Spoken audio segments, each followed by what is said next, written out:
ছাত্ৰ-ছাত্ৰীসকল তোমালোকক মোৰ চেনেললৈ স্বাগতম জনাইছো। আজি তোমালোকৰ বাবে মই লৈ আহিছো BA 5th চেমৰ এডুকেশ্যন পেপাৰ শিক্ষাত উন্মেষিত বিচাৰ্য বিষয়। এই পেপাৰখনৰ এটি অতিকৈ গুৰুত্বপূৰ্ণ প্ৰশ্নৰ উত্তৰ। আহা আমি ভিডিঅ'টো আৰম্ভ কৰোঁ। প্ৰশ্নটো হৈছে বহুসাংস্কৃতিক সমাজৰ বাবে বহুসাংস্কৃতিক শিক্ষা আটাইতকৈ গুৰুত্বপূৰ্ণ। এই উক্তিটো ভাৰতীয় প্ৰেক্ষাপটত প্ৰাসংগিকতা আলোচনা কৰা।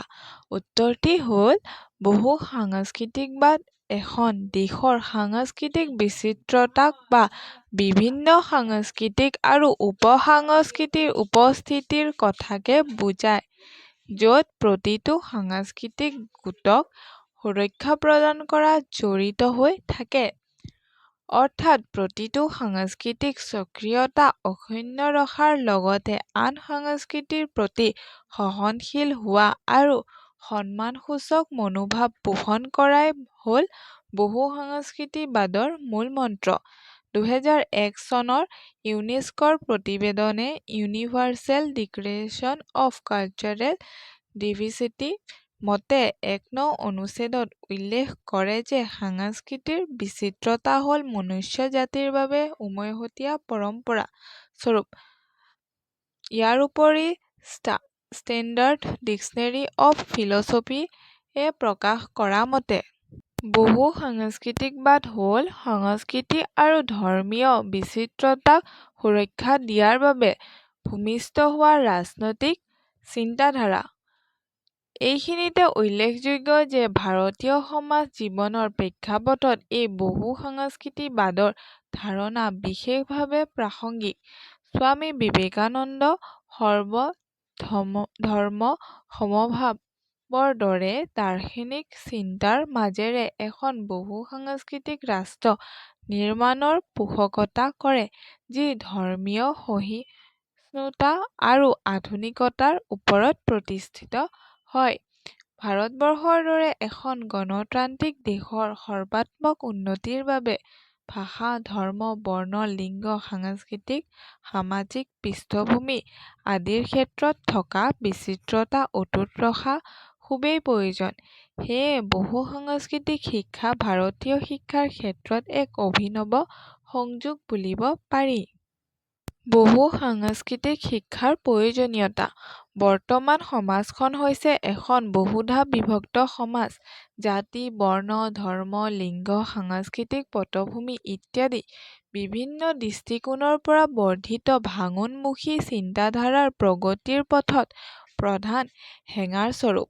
ভাৰতৰ দৰে এখন গণতান্ত্ৰিক ধৰ্মনিৰপেক্ষ দেশত এনেধৰণৰ সংকীৰ্ণ চেতনাই মানৱীয় সংযোগ দুৰ্বল কৰাৰ লগতে দেশৰ ঐতিহ্য আৰু স্বাভিমানৰ প্ৰতি ভাবুকিৰ সৃষ্টি কৰিব।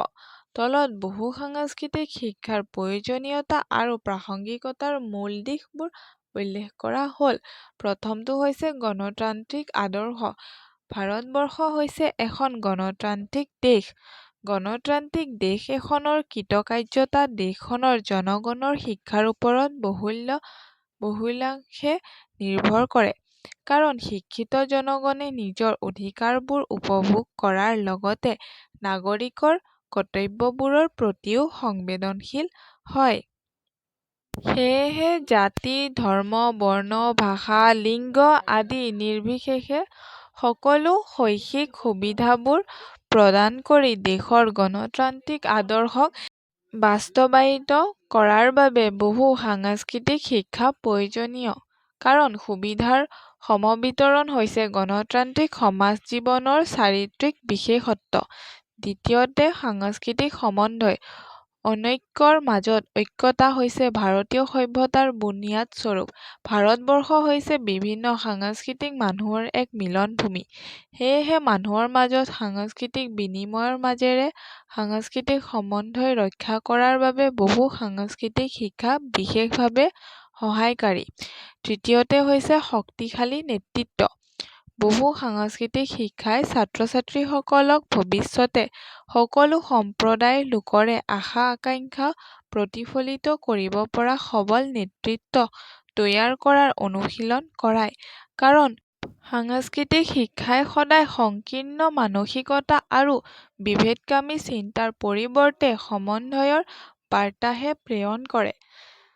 তাৰপিছত পইণ্টটো হৈছে মানৱীয় মূল্যবোধ। মানৱীয় প্ৰমূল্যবোৰ হ'ল মানুহৰ বাবে অলংকাৰ স্বৰূপ, যাৰ যোগেদি মানৱ ব্যক্তিত্বৰ সৌন্দৰ্যৰ প্ৰকাশ পায়। সেয়েহে সমতা, ভাতৃত্ববোধ, সহিষ্ণুতা, দায়িত্বশীলতা আদিৰ দৰে মানৱীয় প্ৰমূল্যসমূহ ছাত্ৰ-ছাত্ৰীসকলৰ ব্যক্তিত্বৰ কৰ্ষণ কৰি এখন মানৱ-দৰদী সমাজ গঢ়াত বহু সাংস্কৃতিক শিক্ষাই পথ প্ৰদৰ্শকৰ ভূমিকা গ্ৰহণ কৰে।